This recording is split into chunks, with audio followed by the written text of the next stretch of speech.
Vorwurf 4: Gamification schädigt die Lernenden.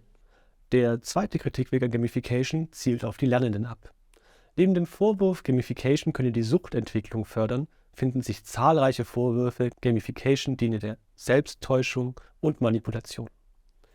So soll Gamification Fehlvorstellungen vom Lernen fördern, Lernende gegen ihren Willen zu Dingen zwingen, die Work-Life-Balance der Lernenden schädigen, eine falsche Lernmotivation sowie eine Belohnungsabhängigkeit aufbauen, die Selbstausbeutung fördern, Spaß und Spielen nur vorgaukeln und nicht zuletzt eine negative Gruppendynamik erzeugen.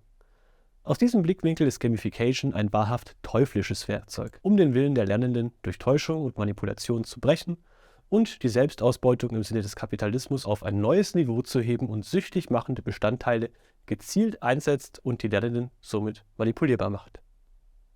Erwiderung, Transparenz und Freiheit. Dieses düster gezeichnete Bild mag in Einzelfällen durchaus zutreffen. Jedoch gibt es auch viele Lichtstrahlen der Hoffnung, die jedoch einigen Lehrenden vom alten Schlag, aufgrund ihrer durch die Annahme, Lernende wissen nicht, was gut für sie ist, eingeschränkten Perspektive nicht ersichtlich sein dürften. Lernende sind nämlich aufgrund langjähriger Lernerfahrung sehr wohl in der Lage, didaktische Täuschungsmanöver zu durchschauen. Zudem ist die Gefahr, dass sich eine Spielsucht bei den Lernenden einstellt, angesichts der qualitativen Unterschiede zwischen selbstgebastelten Gamification-Konzepten und süchtig machenden AAA-Spielen wie Counter-Strike, World of Warcraft und anderen Klassikern überaus gering. Zudem besteht zwischen Gamification und den Lieblingsspielen von Spielsüchtigen der bedeutende Unterschied, dass Gamification ein eindeutiges Spielziel besitzt, während die Gefahr der süchtig machenden Unterhaltungsspiele darin besteht, dass das Spiel eigentlich niemals zu Ende ist. So fügen Spieleentwicklerinnen gezielt immer wieder neue Mechaniken und Inhalte in bestehende Spiele ein.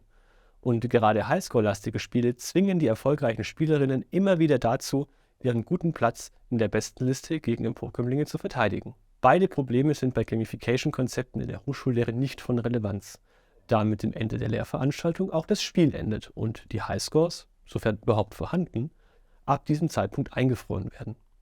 Es zeigt sich also auch hier, die Vorwürfe gegen Gamification richten sich vor allem auf die Gamification-Elemente der Punkte, Badges und Highscores, von denen wir in Modul 3 bereits gesehen haben, dass diese keinen Einfluss auf den Lernerfolg der Lernenden haben.